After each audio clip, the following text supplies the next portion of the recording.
UP TET batch में मैं आप सभी लोगों का हार्दिक स्वागत करता हूं।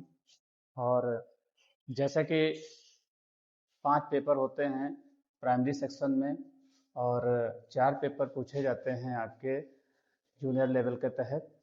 और जो सीडीपी का पेपर है वो दोनों में ही कॉमन है, इसलिए अगर आप सीडीपी का क्लास करेंगे तो इससे आपका प्राइमरी और जूनियर दोनों ही क्लियर हो जाएंगे। चलिए हम लोग स्टार्ट करते हैं। आप सभी लोगों का मैं एक बार हार्दिक अभिनंदन करता हूं। जैसे कि पहला पोर्शन है सीडीपी। पहला पेपर आता है 30 अंक का, उसको हम सीडीपी कहते हैं, जिसका फुल फॉर्म होता है चाइल्ड डेवलपमेंट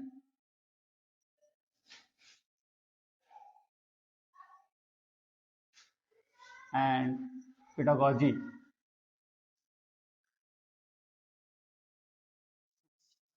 अर्थात बाल विकास और शिक्षण शास्त्र। अगर हम सीटेट की बात करें तो इसमें क्या है, 15 नंबर का चाइल्ड डेवलपमेंट पे क्वेश्चन आते हैं और 15 नंबर के पेडागोजी के क्वेश्चन आते हैं। लेकिन यूपी टेट में ऐसा नहीं, 1 या 2 क्वेश्चन पेडागोजी के आते हैं। तो पहली बात, आप पेपर अगर यूपी टेट की तैयारी कर रहे हैं तो आप जूनियर का भी दे सकते हैं और सीटेट का भी आप दे सकते हैं, लेकिन दोनों के सिलेबस में बहुत ज़्यादा अंतर है। क्वेश्चन के तरीके में बहुत ज़्यादा परिवर्तन हो जाता है, यह परिवर्तन हो जाता है क्योंकि 15 नंबर की इसमें पेडागोजी आ जाती है। हालांकि आप इसको पढ़ेंगे तो कहीं ना कहीं सीटेट में भी आपको सहायता अवश्य मिलेगी। जो भी पेडागोजी वाली चीज़ें होंगी हम आपका क्लियर करते चलेंगे। इसी क्रम में ये देखिए, चाइल्ड डेवलपमेंट जो है वो निकला हुआ है चाइल्ड साइकोलॉजी से। इससे निकला हुआ है चाइल्ड साइकोलॉजी से। हम लोग इसको पढ़ते हैं साइकोलॉजी, लेकिन वास्तव में इसको पढ़ना चाहिए साइकोलॉजी। ठीक है। और ये चाइल्ड साइकोलॉजी कहाँ से निकली हुई है? ये हमारी साइकोलॉजी का एक ब्रांच है, जिसको हम लोग हिंदी में मनोविज्ञान कहते हैं। अब हमको अगर चाइल्ड डेवलपमेंट पे पहुंचना है तो पहले हमको मनोविज्ञान के विषय में समझना होगा, क्योंकि यूपी टेट में 1 या 2 क्वेश्चन इस पे अवश्य बनते हैं। तो आगे हम लोग जानेंगे कि मनोविज्ञान क्या है। जैसे आप बहुत सारे विषयों का अध्ययन करते हैं, जैसे पता चला जीव विज्ञान, पूछा जाएगा जीव विज्ञान में किसका अध्ययन किया जाता है, तो हम लोग कहते हैं जहाँ पे जीवों के विषय में अध्ययन किया जाता है उसे जीव विज्ञान कहते हैं। फिर ये मनोविज्ञान में हम किसका अध्ययन करेंगे, ये भी आपसे पूछा जाता है। कई ऑप्शन आते हैं और आपसे जो सही ऑप्शन है उसको तलाशने के लिए कहा जाता है। अगर हम मनोविज्ञान का अर्थ के विषय में समझें,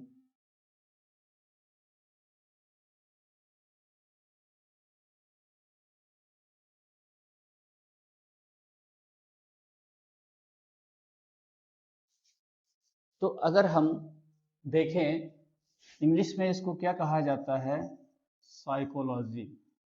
लेकिन आपको बोलना क्या है, साइकोलॉजी। ठीक है।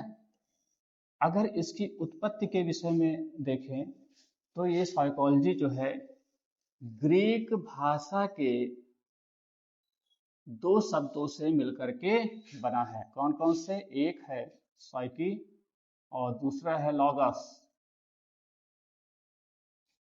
ये किस भाषा का शब्द है? ग्रीक। जो पहले कभी रोम में बोली जाती थी, जैसे पहले इंडिया में बोली जाती थी संस्कृत, उसी के इक्विवेलेंट क्या है?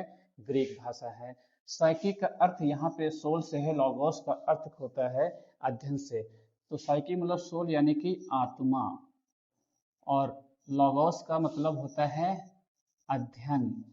और यदि अध्ययन क्रमबद्ध तरीके से किया जाता है तो ये विज्ञान की श्रेणी में आ जाता है। तो अगर इसका शाब्दिक अर्थ हम देखें, शाब्दिक अर्थ अगर हम देखते हैं तो इसका अर्थ है आत्मा का विज्ञान। शाब्दिक अर्थ क्या निकल के आया? आत्मा का विज्ञान। और साइकोलॉजी को सबसे पहले आत्मा का विज्ञान किसने कहा? ये कहा, अगर इसके हम जन्मदाता देखें, जन्मदाता में नाम आता है अरस्तु का। और एक प्रकार से देखें जो साइकोलॉजी की यात्रा है 16वीं शताब्दी तक की, 16वीं शताब्दी तक हम मनोविज्ञान को आत्मा का विज्ञान मानते थे। और जैसे कि पता है कि आत्मा परमात्मा का जो विषय है वो दर्शन शास्त्र का है, तो अगर ये भी पूछा जा सकता है, पूछा जाएगा नहीं, लेकिन आपको पता चलना चाहिए कि पृथ्वी पर सबसे पहले आने वाला विषय कौन है।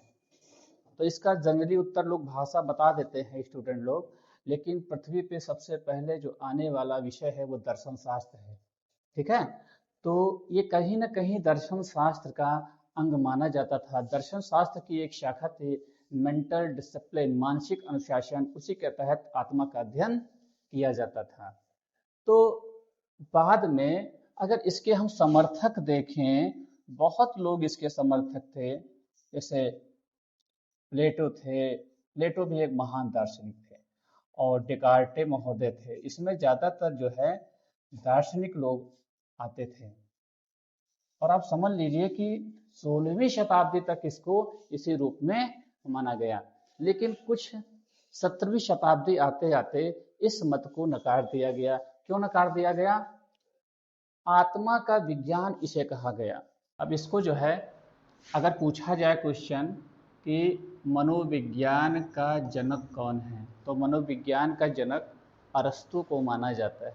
ये क्वेश्चन पूछा जाता है कि मनोविज्ञान का जन्मदाता कौन, इसका उत्तर होगा अरस्तु। पूछा जाएगा मनोविज्ञान का शाब्दिक अर्थ क्या है, तो उत्तर क्या आएगा? आत्मा का विज्ञान। फिर हमने कहा इसको आत्मा का विज्ञान तो कहा गया 16वीं शताब्दी तक, लेकिन इसको नकार दिया गया, क्योंकि विज्ञान जो है प्रयोगों पे होता है और प्रयोगों द्वारा हम इसका परीक्षण कर लेते हैं। इनसे पूछा गया कि आत्मा देखने में कैसी है, तो ये बताया कि आत्मा दिखाई नहीं देती। तो दिखाई तो हवा भी नहीं देती, लेकिन हवा के अस्तित्व के विषय में हम लोग क्या करेंगे, प्रयोग द्वारा बता देते हैं कि हवा का अस्तित्व है। फिर इनसे पूछा गया कि आत्मा कैसे दिखती है, आत्मा कैसे दिखती है, कोई संतोषजनक उत्तर नहीं दे पाए। आत्मा का रंग कैसा है, इस प्रकार के जब ये उत्तर नहीं दे पाए तो इसको नकार दिया गया। फिर दूसरा दृष्टिकोण आया मनोविज्ञान का, मन या मस्तिष्क का विज्ञान।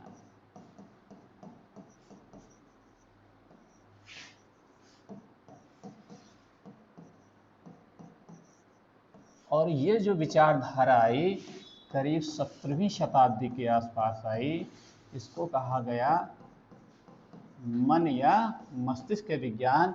और किसने कहा, अगर इसके जनक देखें इस विचारधारा के, तो पोम्पोनाजी एक इटली के दार्शनिक थे, इन्होंने कहा। ये कहाँ के दार्शनिक थे? इटली के।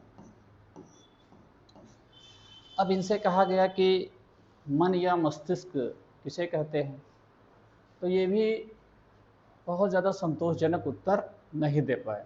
जैसे आप लोगों ने महाभारत में कहा होगा, यक्ष युधिष्ठिर से प्रश्न करते हैं कि बताइए कि सबसे तेज गतिमान कौन है, तो युधिष्ठिर कहते हैं मन, क्योंकि मन पता चले बैठे आप क्लास में हैं और मन आपका पता नहीं कहाँ लगा हुआ है।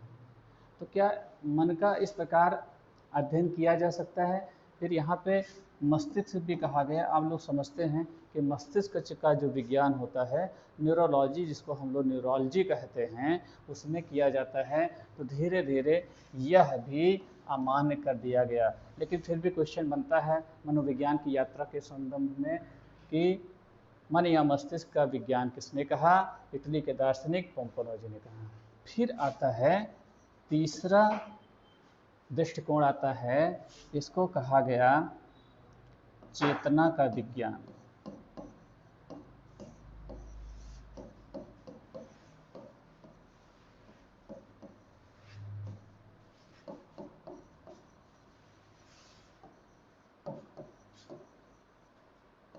चेतना को कॉन्शियस कहते हैं। चेतना का मतलब है जो भी आप अपने होशो हवास में करते हैं, जिसका ज्ञान तात्कालिक आपको है, उसे हम चेतना कहते हैं।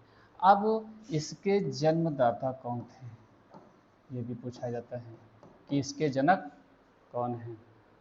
तो इसके जन्मदाता थे विलियम जेम्स, और ये लगभग 19वीं शताब्दी में मत आया।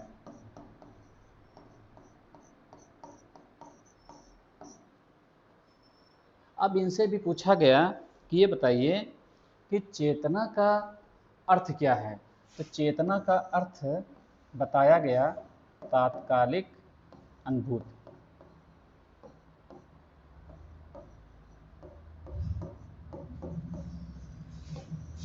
और इस अर्थ को किसने बताया, तात्कालिक अनुभूत चेतना है, किसने बताया, तो इसको बताया विलियम वुंट ने।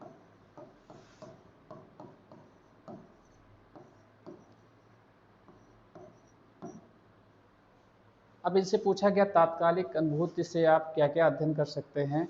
तो इन्होंने कहा भाव, संवेदना, विचार, कल्पना, प्रतिबिंबवाद। प्रतिबिंब का मतलब यहाँ पे है जैसे कोई विचार आपके अंदर आता है तो कुछ आपको आभास होता है, आपका जो माइंड है अलाउ करता है विचारों का, उसी को हम लोग प्रतिबिंब कहते हैं। यहाँ पे आदि लगा देते हैं। फिर अगला इनसे सवाल पूछा गया, क्या आप इसका प्रयोगशाला में अध्ययन कर सकते हैं, चेतना का अध्ययन। तो कहा हाँ बिल्कुल कर सकते हैं, हम प्रयोगशाला में इसका अध्ययन कर सकते हैं। और जब मान लीजिए अभी तक की प्रयोगशाला में अध्ययन ना आत्मा का किया जा सका, ना मन या मस्तिष्क का किया जा सका, लेकिन चेतना का अध्ययन कर लिया गया और बहुत सारे क्वेश्चन बने। अभी ये दर्शन शास्त्र का अंग माना जाता था पहले। किसका अंग माना जाता था, मनोविज्ञान, दर्शन शास्त्र का अंग। लेकिन जब इसको जो है प्रयोगशाला में चेतना का अध्ययन कर लिया गया तो यह विज्ञान की श्रेणी में आ गया। क्वेश्चन पूछा जाता है वो कौन सी विचारधारा है जो मनोविज्ञान को विज्ञान की श्रेणी में लाता है। तो ये सफल हो गए, बाकी दो से ये लोग काफ़ी सफल हो गए कि जो मनोविज्ञान है वो चेतना का विज्ञान है। जन्मदाता कौन है, विलियम जेम्स हैं। और चेतना या कॉन्शियस का अर्थ क्या है, तात्कालिक अनुभूति है, किसने बताया, विलियम वुंट ने बताया। इसमें कौन कौन सी क्रियाएं रहती हैं, मानसिक क्रियाएं रहती, भाव, संवेदना, विचार, कल्पना, प्रतिबिंब आदि रहती हैं। फिर इसके आधार पे बहुत सारे क्वेश्चन बनते हैं। पहला क्वेश्चन बनेगा कि मनोविज्ञान को दर्शन शास्त्र की गली से विज्ञान की श्रेणी में लाने का श्रेय किसे जाता है, विलियम जेम्स को जाता है। फिर पूछा जाता है कि आधुनिक मनोविज्ञान का जन्मदाता कौन। आधुनिक मनोविज्ञान किस सेंस में, चूँकि यह अब विज्ञान की श्रेणी में आ चुका है तो विलियम जेम्स को आधुनिक मनोविज्ञान का जन्मदाता भी माना जाता है। जैसे कि कहा गया मनोविज्ञान का जनक अरस्तु, लेकिन अगर क्वेश्चन पूछा जाएगा आधुनिक मनोविज्ञान का जन्मदाता कौन है तो वो आ जाएंगे विलियम जेम्स। फिर क्वेश्चन पूछा जाएगा कि विज्ञान की प्रथम प्रयोगशाला का निर्माण किसने किया, विलियम वुंट ने। कब किया, 1879 ईस्वी में। कहाँ किया, जर्मनी के लिप्जिग नामक स्थान पे। किस विधि के द्वारा इन्होंने चेतना का अध्ययन किया, अंतर्दर्शन पद्धति के द्वारा। ये 4-5 क्वेश्चन जबरदस्त तरीके से एग्जाम में पूछे जाते हैं। ठीक है, तो इस पे हम कुछ तथ्य लिखते हैं। मनोविज्ञान का जनक कौन,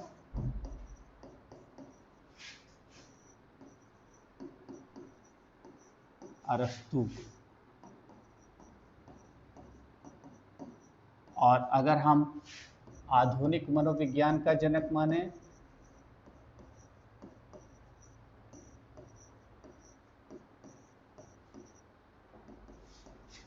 तो इसमें आ जाएंगे विलियम जेम्स।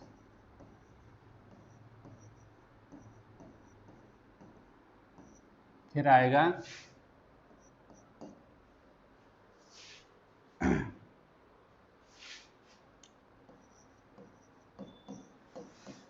मनोविज्ञान को दर्शन शास्त्र से अलग करके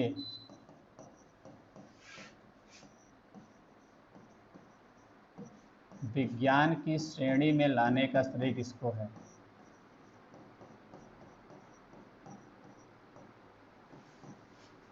विज्ञान की श्रेणी में, ये श्रेणी है, ध्यान दीजिएगा, लाने का श्रेय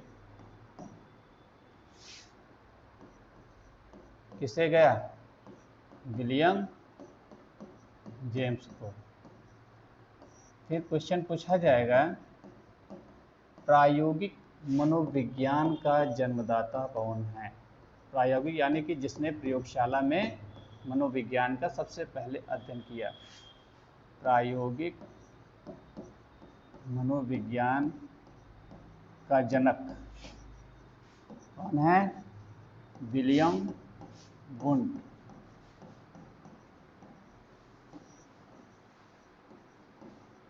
फिर अगला क्वेश्चन पूछा जाएगा कि विश्व की प्रथम मनोवैज्ञानिक प्रयोगशाला कहाँ खोली गई? तो इसका उत्तर है, विश्व की प्रथम मनोवैज्ञानिक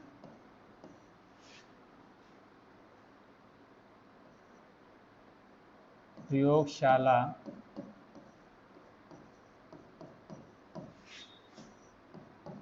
का निर्माण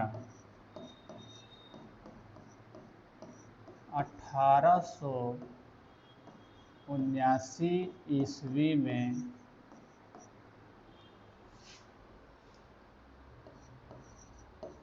विलियम वुंट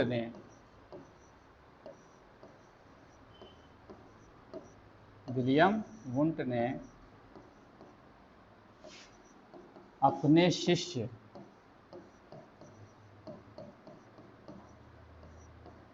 टिचनर के साथ मिलकर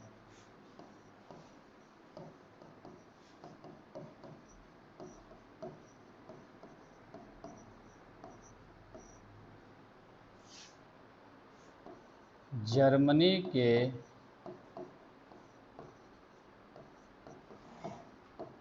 लिप्जिग नामक स्थान पर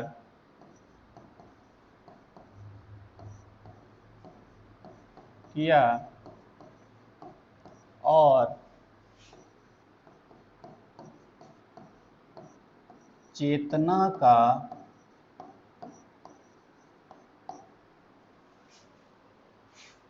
सर्वप्रथम अध्ययन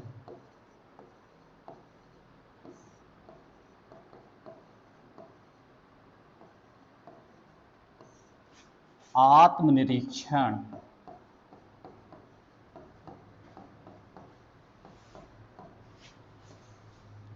इसको अंतर्दर्शन पद्धति भी कहा जाता है।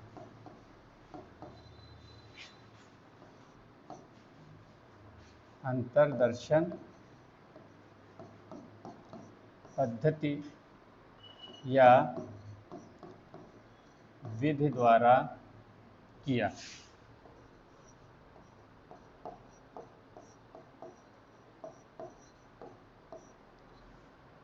इसको आप लोग स्क्रीनशॉट ले सकते हैं। विश्व की प्रथम मनोवैज्ञानिक प्रयोगशाला का निर्माण 1879 ईस्वी में विलियम वुंट ने अपने शिष्य टिचनर के साथ मिलकर जर्मनी के लिप्जिग नामक स्थान पर किया। कहीं कहीं आप लिप्जिग लिखा मिलेगा आपको, लेकिन लिप्जिग है। हुआ क्या, किताब में कहीं से कोई प्रिंट का हम कह सकते हैं कोई बिंदी इस पर पड़ गई होगी और तब से 2-3 किताबों में इसको लिप्जिग कर दिया गया है। वास्तव में ऐसा नहीं है। ये इसको आजकल जो जहाँ पे प्रयोगशाला है, कार्ल मार्क्स विश्वविद्यालय इसको कहा जाता है। और चेतना का सर्वप्रथम अध्ययन आत्मनिरीक्षण या अंतर्दर्शन पद्धति के द्वारा किया गया। यह मनोविज्ञान की सबसे प्राचीन विधि है। पूछा जाएगा मनोविज्ञान में अध्ययन की सबसे प्राचीन विधि कौन सी है, तो वो आत्मनिरीक्षण या अंतर्दर्शन पद्धति या विधि है। और अंतर्दर्शन पद्धति में होता क्या है, अंतर्दर्शन पद्धति में आप किसी व्यक्ति से पूछते हैं कि उसके विचार जानते हैं, उससे पूछते हैं कि देश के विषय में अपनी राय दीजिए, राष्ट्र प्रेम के विषय में अपनी राय दीजिए, आपको क्या चीज़ पसंद है, आप यहाँ आए हैं, आपको कैसा लग रहा है। तो आपके अकॉर्डिंग जो भी आप पूछ रहे हैं, जो भी आप इसको स्टिमुलस दे रहे हैं, वो व्यक्ति रिस्पांस के तहत आपको कुछ बताता है और आप उसका अध्ययन कर लेते हैं। तो ये क्या है, मनोविज्ञान की सबसे प्राचीन विधि।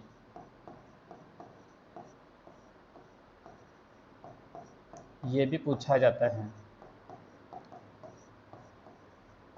अब पूछा जाएगा अंतर्दर्शन विधि के जनक कौन, तो अंतर्दर्शन विधि के जनक विलियम वुंट है। ठीक है, इसका आप लोग स्क्रीनशॉट ले लीजिए।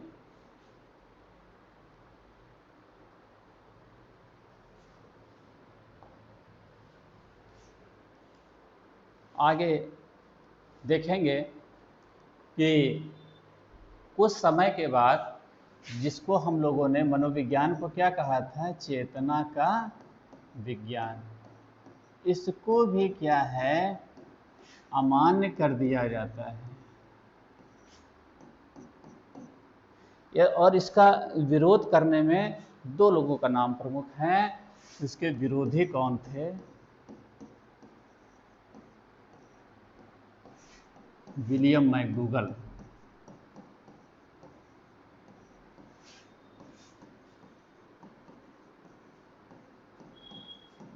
और कौन थे, सिगमंड फ्रायड।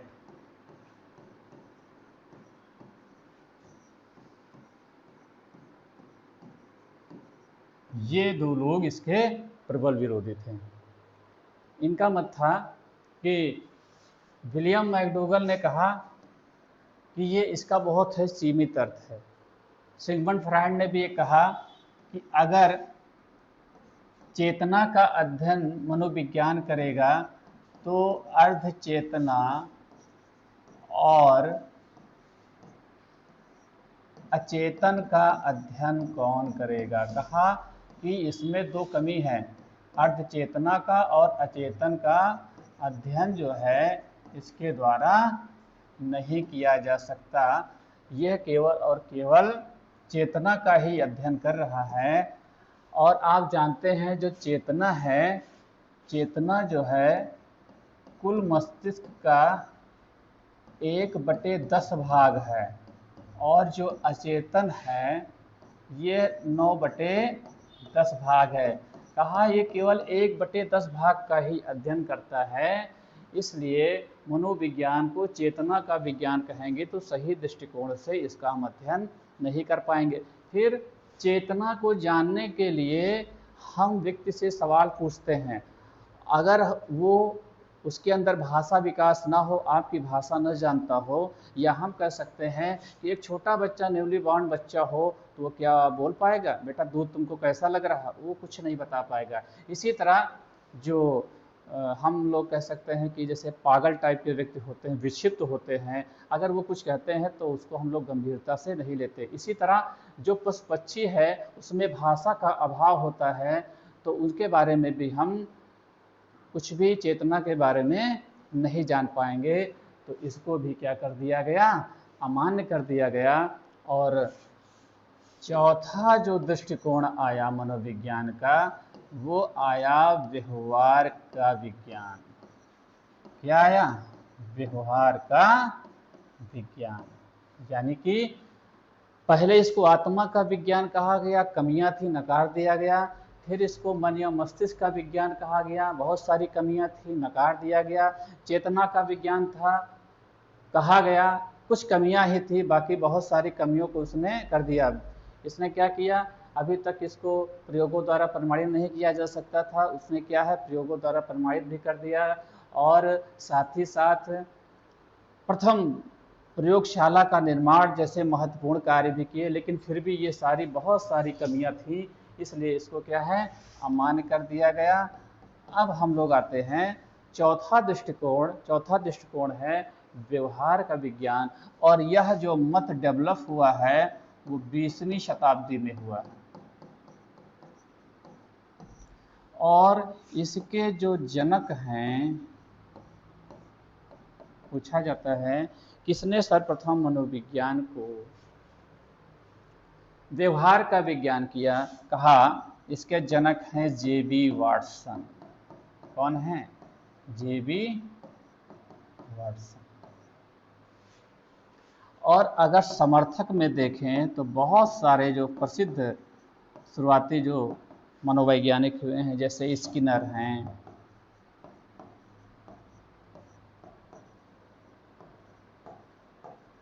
वुडवर्थ हैं, और बहुत सारे आप इसमें कह सकते हैं, इसके समर्थक थे। अब बात आती है, इसको व्यवहार का विज्ञान कहा गया, तो इनसे पूछा गया कि व्यवहार किसे कहते हैं, ठीक है। तो इन्होंने कहा कि व्यक्ति जिन भी परिस्थितियों में रहता है, कुछ अपना व्यवहार वातावरण के प्रभावश करता है, और उसके वातावरण को देख करके हम बता सकते हैं कि उसका बिहेवियर कैसा है। देखिए, अब हम व्यवहार में चेतना का भी अध्ययन कर सकते हैं, और हम लोग अचेतना का भी अध्ययन कर सकते हैं, अर्धचेतना का भी अध्ययन कर सकते हैं। तो एक कमी तो ये पूरी हो गई।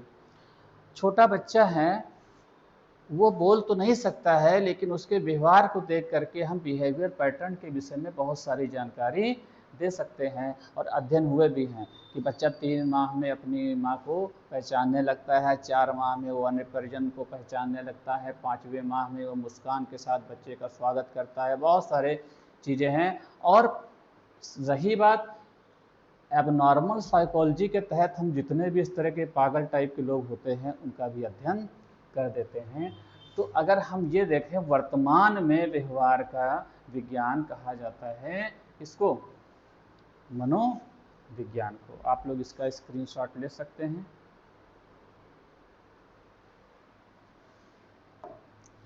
अब देखिए वाटसन ने क्या कहा व्यवहार के विषय में या मनोविज्ञान के विषय में, कहा कि मनोविज्ञान क्या है। तो वाटसन के अनुसार, कौन कह रहे हैं? वाटसन। मनोविज्ञान व्यवहार का विधायक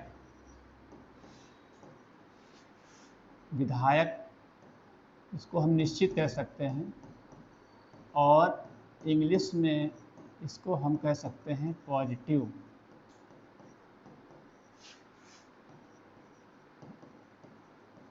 विधायक विज्ञान है। मनोविज्ञान व्यवहार का विधायक या निश्चित विज्ञान है।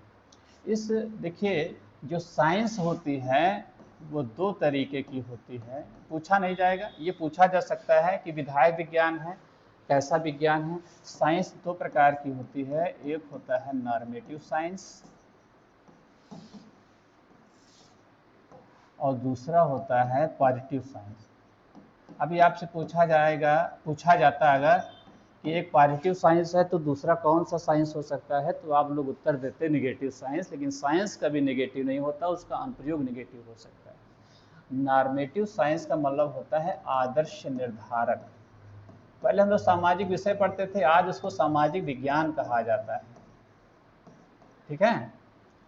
तो जैसे एक टीचर का व्यवहार कैसे होना चाहिए, तो यह जो है, एक टीचर में इतने सारे गुण होने चाहिए, एक स्टूडेंट में कौन कौन से गुण होने चाहिए, ये नॉर्मेटिव साइंस की बात करेगा। लेकिन अगर हम टीचर हैं, हमारे अंदर कौन कौन से गुण है, अगर मनोविज्ञान अध्ययन करेगा तो बहुत सारे पॉजिटिव गुण भी निकलेंगे, और कुछ ऐसे भी गुण निकल सकते हैं जो एक टीचर में नहीं होने।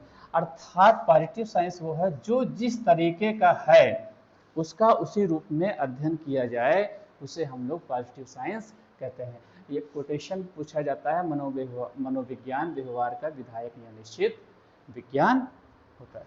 ठीक है, तो इसी क्रम को मनोविज्ञान की यात्रा अगर हम देखते हैं, 4 दृष्टिकोण हमको प्राप्त होते हैं और मनोविज्ञान की यात्रा का बहुत ही सुंदर वाक्य में वुडवर्थ के द्वारा वर्णन किया गया है। वुडवर्थ ने क्या कहा, बहुत इंपॉर्टेंट कोटेशन है कि मनोविज्ञान ने सर्वप्रथम अपनी आत्मा का त्याग किया।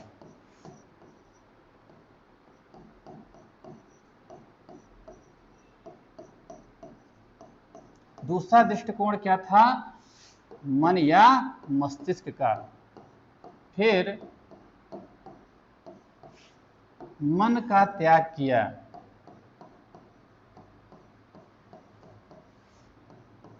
तीसरा दृष्टिकोण था चेतना का विज्ञान। फिर चेतना का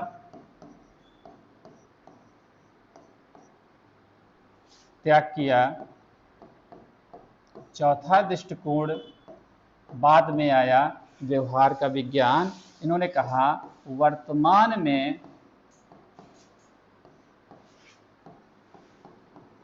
यह व्यवहार की विधि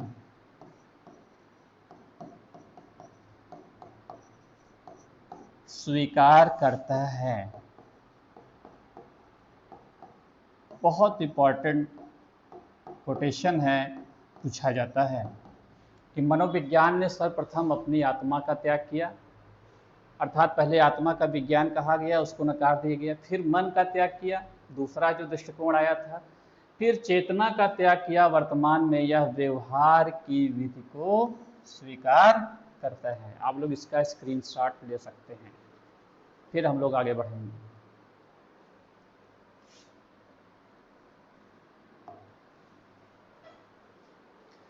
अब कुछ महत्वपूर्ण तथ्य है या नोट है, इसको हम लोग पूछा जा सकता है कि व्यवहार शब्द का सर्वप्रथम प्रयोग किसने किया। तो अब तब वाटसन नहीं लगाएंगे, वाटसन ने मनोविज्ञान को व्यवहार का विज्ञान कहा है, लेकिन अगर आप सोचे कि व्यवहार शब्द का प्रयोग भी सबसे पहले जे.बी. वाटसन ने किया तो ये गलत हो जाएगा। व्यवहार शब्द का सर्वप्रथम प्रयोग किसने किया था? व्यवहार शब्द का सर्वप्रथम प्रयोग 1905 ईस्वी में विलियम मैकडूगल ने अपनी पुस्तक आउटलाइन ऑफ साइकोलॉजी में किया था। तो इस पॉइंट को हम लोग लिखेंगे। पहला पॉइंट है व्यवहार शब्द का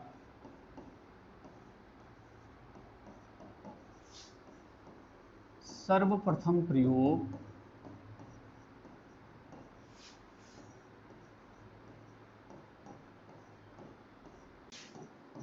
1905 ईस्वी में अपनी पुस्तक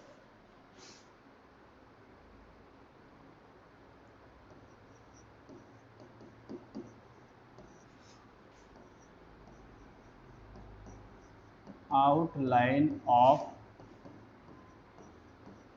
साइकोलॉजी में विलियम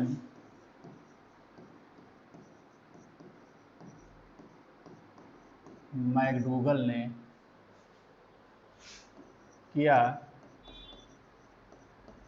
और मनोविज्ञान को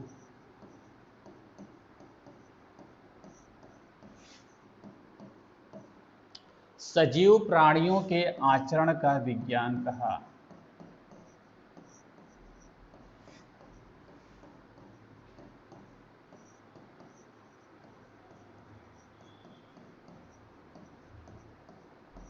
आचरण का विज्ञान कहा। तो मनोविज्ञान का जन्मदाता कौन है? अरस्तु। आधुनिक मनोविज्ञान का जन्मदाता कौन है? William James. और वर्तमान में मनोविज्ञान को किस अर्थ के रूप में प्रयोग किया जाता है, व्यवहार के अध्ययन के विषय के रूप में इसको मनोविज्ञान व्यवहार का विज्ञान है, सबसे पहले किसने कहा, जे.बी. वाटसन ने कहा। और व्यवहार शब्द का सर्वप्रथम प्रयोग किसने किया, तो किसने किया, विलियम मैकडूगल ने किया, और मनोविज्ञान के सजीव प्राणियों के आचरण का विज्ञान बताया। तो ये आज की क्लास यहीं पे खत्म करते हैं, बहुत ही जल्द हम लोग अगली क्लास लेकर के आएंगे।